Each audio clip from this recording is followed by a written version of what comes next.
أعوذ بالله من الشيطان الرجيم. بسم الله الرحمن الرحيم.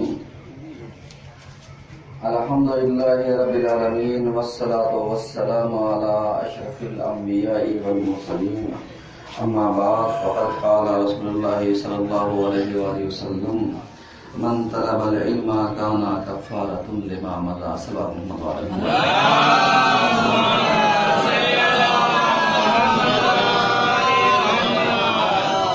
عزیزان گرامی، آج کے پہلے خطبے میں سلسلے مباحث کو آگے بڑھاتے ہوئے ہم نے آپ کی خدمت میں عرض کیا تھا کہ اگر مسلمان رسول اکرم کی ذات مبارک سے صرف اور صرف دو چیزوں کو لے لے تو وہ کامیاب ہو سکتا ہے، جس میں سے پہلی چیز کا نام تھا صداقت اور دوسری چیز کا نام تھا ایمانداری۔ یہی دو موضوع ہیں جس پر ہماری گفتگو چل رہی ہے، اور ہم نے آپ کی خدمت میں اس حوالے سے عرض کیا تھا کہ لوگوں نے، علماء نے، ذاکرین نے، خطبہ نے رسول کی کیفیت کو تو بیان کیا ہے، ان کے اسوے کو، ان کی سیرت کو، اور سب سے بڑھ کر کے ان کے آئیڈیل ہونے کو، اور بعض تو اس حد تک بڑھ گئے کہ زلفیں اور آخر کیا کیا کیسی تھی، کیا تھا۔ تو جو موضوع کی رفع دینے کے لیے یہ چیزیں میں وہ کر رہا ہوں کہ آج مسلمان اس چیز کا تشنا ہے کہ رسول کی ساری سیرتوں کو تو بتایا گیا، لیکن رسول کے اس تجارت کرنے کے پوائنٹس کو نہیں بتایا گیا کہ رسول نے کس طریقے سے تجارت کی ہے، یعنی پوائنٹس آف تجارت، رولز آف تجارت، اور جب اس کا ویو آپ نکالیں گے تو نتیجہ آپ کے سامنے ہوگا۔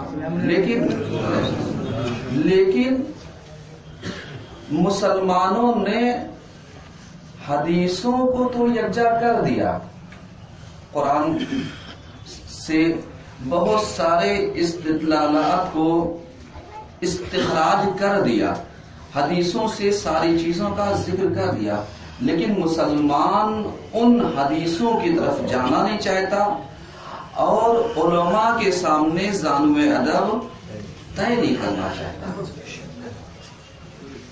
قرآن پڑھنے کے لیے وقت نہیں ہے اور دین سمجھنے کے لیے عقل نہیں ہے، سمجھ رہے ہیں؟ بلکہ وہ دین کو اپنے مبنا پر، یعنی جو ذات میری تقاضا کرے گی بس اتنا دین لوں گا، اور جو ذات میرے دین سے تھوڑا سا الگ ہو جائے گی وہ دین میری سمجھ میں نہیں آ رہا ہے، یا وہ مولوی مولانا میری سمجھ میں نہیں آ رہا ہے جو ان چیزوں کو بیان کرنے والا ہو۔ یعنی ایک عوامی ذہن اس اعتبار سے ہے کہ جو چیز اپنے خلاف ہو یا نقصان جن چیزوں سے ہو رہا ہے تو وہ چیز ہماری سمجھ میں نہیں آ رہی ہے۔ اور سب سے اچھا آج کل ہمارے زمانے کا ایک پنڈا استعمال کیا جا رہا ہے، یہ مولانا ہی نہیں سمجھ میں آ رہا ہے، کہیں کا بھی ہو، یہاں وہاں علاقے کسی بھی شہر آپ لے لیے، سیدھی سی بات۔ کیوں؟ اس لیے کہ وہ جن چیزوں سے روکنا چاہ رہا ہے ان چیزوں سے ہم روکنا نہیں چاہ رہے۔ واقعیت ہے یا نہیں ہے؟ آپ ذرا سا مشاہدہ کیجئے دوسرے اطراف میں، دوسرے شہروں میں، اپنے شہر میں، اپنے اطراف میں، مطلب کہیں نہ کہیں حالات کم و بیش اسی طریقے سے ہیں۔ تو جب اس طریقے سے ہیں تو رسول کے جو طریقہ بزنس تھا، جو ایک عالم جو سماج کو ڈیولپ کرنا چاہتا ہے، اگر سماج سننا پسند نہ کرے تو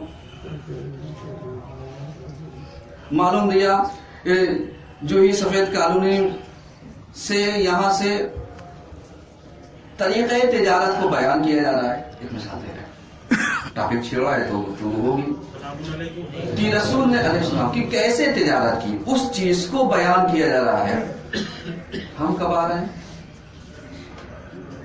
کتنی دیر میں آ رہے ہیں؟ لاسٹ کے اگر 2-4 منٹ ہو گئے تو تھے، ہاں خطبے میں تھے. کیا سنا؟ وہ والی آپ کی آخری والی بات سنی تھی، کون سی؟ جس میں آپ نے ایک پوائنٹ کہا تھا. آپ اور کر رہے ہیں. اس کا مطلب کیا ہوگا؟ اس کا مطلب آپ نے ساری چیزوں کی کیفیت اور مطالب کے اتار چڑھاؤ کو سمجھ لیا. موجود تو تھے. جو بالکل نہیں آیا وہ پوچھے گا کس سے؟ یہ تو سب سے زیادہ بزنس اور لاسٹ میں آ رہا ہے، بس چوٹے چلتے ٹرین چھوٹی اور پکڑ لیا، سوال ہو گیا تو کہے گا ٹرین تو ملے، میں اسی سے آیا ہوں. یہ نہیں پوچھے گا بغیر ٹکٹ آئے کیسے آئے، کیا آئے گا آخر، وہ مسئلہ دوسرا. لیکن حقیقت کیا ہے؟ حقیقت یہ ہے میرے عزیز، کہنے کا مقصد یہ ہے، مثال بے عنوان مثال ہوتی ہے بات سمجھانے کے لیے، کہ ہمیشہ ان موضوعات کو ان لوگوں سے سنیے جو پوری طریقے سے جنہوں نے اس کو سماعت کیا ہو. جو لیٹ آیا وہ کیا بتائے گا؟ اسے تو پتہ ہی نہیں. اس نے تو بس اتنا سنا کہ مولانا طلاق کے مسئلے پہ کچھ کہہ رہے تھے اور یہی کہہ رہے تھے کہ آپ جب آپ گھر جائیے تو بیوی پانی مانگے آپ دے دیے، آپ شفاف نہیں بس اتنا سنا اس نے. پچھلے جملے میں خود بات دوہرا رہا ہوں، آپ کو اتنا سن لیا اس نے. اور اس کے بعد اس نے کہا مولانا صاحب آئیے فالو کیجیے اس کو. یعنی آپ غور کیجیے. لیکن میرے عزیز سنیے اس چیز کو کہ ہمیشہ نہ سمجھ میں آئے علماء سے سوال کیجیے. ان کا حق ہے بتانا، ان کے اوپر لزوم ہے بتائیں آپ کو، لیکن آپ سوال کیجیے تہذیب کے دائرے میں. لڑنے کے لیے جیسے بعض اوقات بعض لوگ لڑنے کے اوپر کہ آپ بتائیے آپ نے یہ کہا یا نہیں کہا، ہاں یا نہ. اس کا مطلب کیا ہوتا ہے؟ اس کا مطلب تم پوچھنے نہیں آئے ہو، لڑنے آئے ہو، زانو عدد طے کرنے نہیں آئے ہو، سیکھنے نہیں آئے ہو، بلکہ اپنا مقصد نکالنے آئے ہو. تو ان چیزوں سے علم نہیں یہاں پہ ہوتا. اگر رسول کے طریقے بزنس کو وہ کرنا ہے تو جاؤ پہلے ذات رسول اکرم کے ان پہلوؤں کا جو ہم نے کہا تھا، یعنی آپ کی زندگی کو اگر 2 حصوں میں تقسیم کر دیا جائے، ایک قبل بعثت اور ایک بعد بعثت، یعنی 40 سال کی ایک حصے کی زندگی اور 40 سال سے لے کر کے 23 سال کی زندگی دوسرے حصے کی، یعنی قبل بعثت اور بعد بعثت. جناب خدیجہ کے مال کی تجارت کب کی تھی آپ نے؟ قبل بعثت. صحیح ہے نا؟ یعنی جو چیزیں ہم نے پچھلے ہفتے بیان کی تھی کہ آپ تجارت کیسے کریں گے، جب تک کہ آپ کا ایمان مکمل نہیں ہوگا. یعنی رسول نے جب ایک شخص نے یہی قسم کھائی کہ لات اور عزا کی قسم، ایسے ایسے، تو رسول نے کیا کہا کہ میں ان دونوں کو تو مانتا ہی نہیں جس کو تم شاہد مثال لا رہے ہو. اس کا مطلب یہ ہے اپنا عقیدہ بچا جانا. آج ہم لوگ کیا کرتے ہیں بزنس کرنے میں؟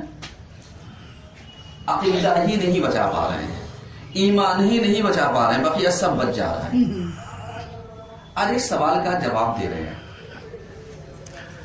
یعنی جو چیز میری نظر سے گزری، کبھی آپ نے دیکھا ہوگا کہ تجارت کرنے میں بعض لوگ اپنے پیسے کو تجارت کرنے میں لگاتے ہیں اور بعض لوگ اپنے پیسے کو سود حاصل کرنے میں لگاتے ہیں. انٹرسٹ جسے کہتے ہیں، انٹرسٹ کا مفہوم کچھ الگ ہے. یعنی یہ صرف عوام کے لیے میں نے استعمال کیا ہے، نہ کہ سود جسے اسلام نے بیان کیا ہے وہ الگ ہے، اور منافع جسے اسلام نے بیان کیا ہے، دونوں چیزیں الگ ہیں. آپ اس کو ملانا دیجیے کہ مولانا رمضان نے ایک چیز کو وہ کر دیا ہے. سمجھ رہے ہیں؟ اب پیسہ دونوں صورت میں ہمارا لگ رہا ہے. اگر ہم تجارت کر رہے ہیں،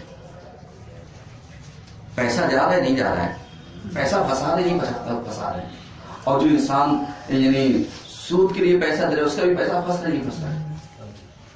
دونوں میں فرق کیا ہے؟ جواب کو ملے گا.